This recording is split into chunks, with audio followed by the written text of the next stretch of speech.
Hello, good people. Welcome to another episode of Rabble Radio One. We're coming live from Muddy Waters, San Francisco. Yeah, and I'm here with Colleen Nagel. As it says in the little thing here, the blurb that I'm putting up on Facebook right as we speak.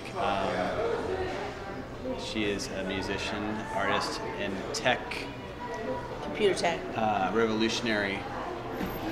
And Colleen's can do code, and she can do all this theoretical stuff to make the internet a fun place for you and me. Tell us about some of those things that you've done over your career as a tech freeware advocate.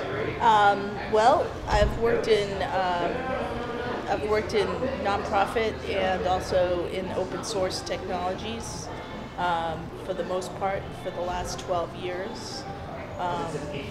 And wherever possible, I use free software to solve technology problems.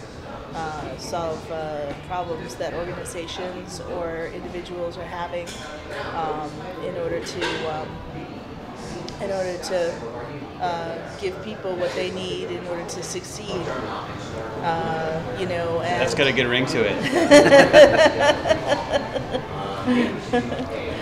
I, in the most recent past, have focused a lot on making the web more accessible for all people, making sure pages are coded so that all people can experience the web as similarly as possible, or if they have a disability, that they won't be prohibited from accessing certain content.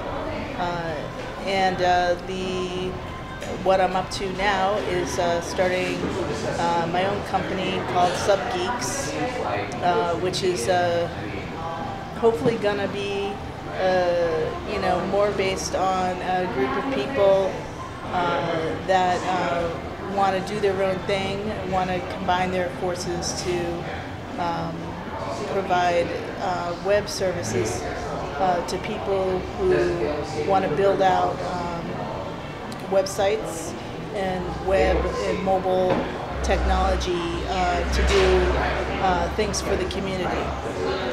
So right now I'm working on a website, for instance, that's going to be a micro portal to Facebook, and it's gonna be for the alternative rock community of the Bay Area. Let's move this closer here.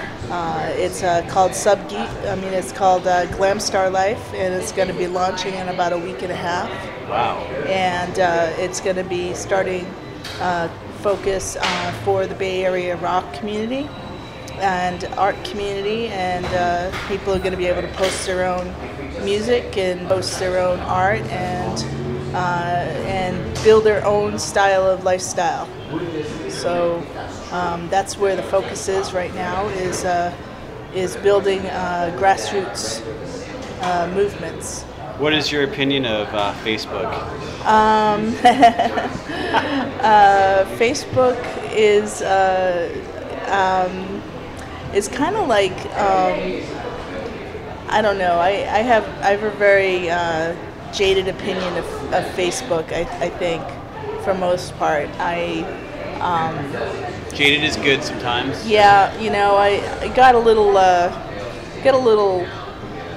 upset over the last year with all of their privacy policies.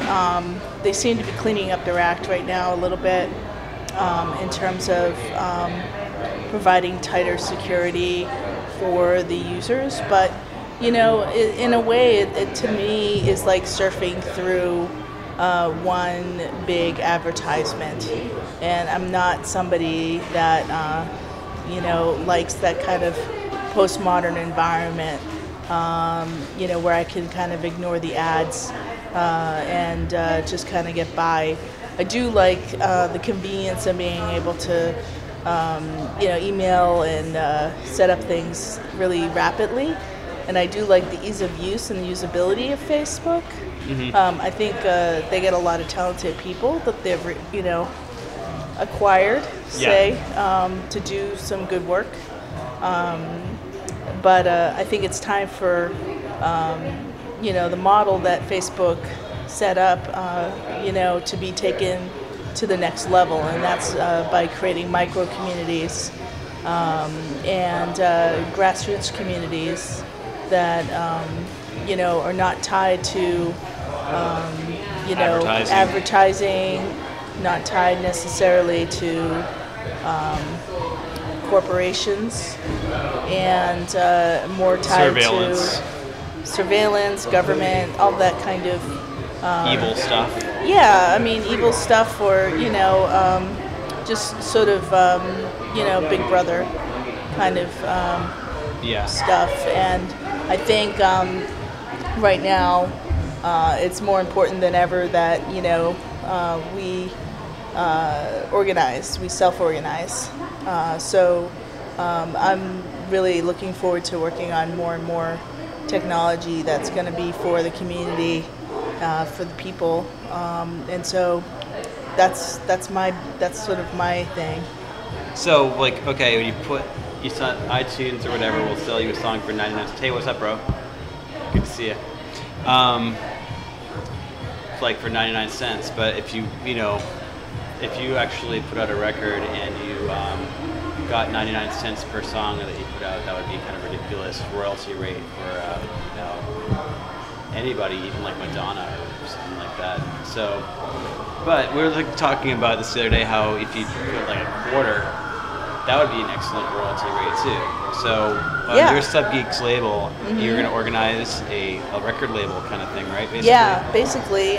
Once I'm done with Glam Star Life, I'm hoping to begin the build for a grassroots record music label that will allow the artists to resell their music, but basically take a considerable percentage of the profit, and then at cost just have the overhead for the record label, just so that we can create something that's sustainable, and something that's going to allow the musicians to have a place to sell their music, and do so without buying into a heck of a lot of corporate advertising, and also competition with things like iTunes, where it's really hard to get recognized for your music when you're competing against now the whole Beatles catalog. If you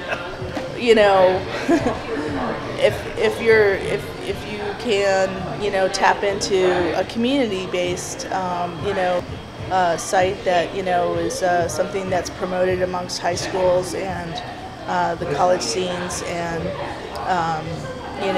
kind of go back to the ways that college radio really sort of made its mark in the 80s, and we look at that model of how records were really sold and how the youth were really exposed to a lot of new music, and we learn a few things from that and apply them to the web. I think we're going to have an opportunity to meet people where they're at, meet them at their mobile phones, meet them on the web, and create sort of a what I would hope is kind of a union of different grassroots type sites that could be a microcosm out there, a micro universe.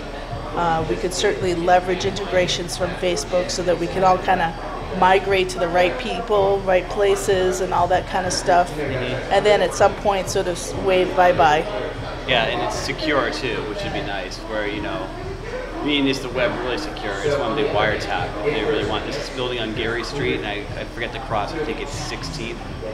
It's this AT&T building. I think it's where the intercontinental cable comes in for the internet. So everything, that's where they have the secret room that they talked about that guy and that big legal case going on. Yeah, there's actually, the NAP is actually down on Folsom and 2nd. I actually was in there about 10 years ago when I first started doing all of this stuff. about 12. It was back in '97. I actually did a little stint at Pacific Bell Internet and started the California Internet Service. And they have all of California running out of Folsom and Second in this large tiered building. Right. And so if you think about it, all the traffic is kind of going through the same wires, and it's something where you can sort of draw parallels to being on the same interstate and the same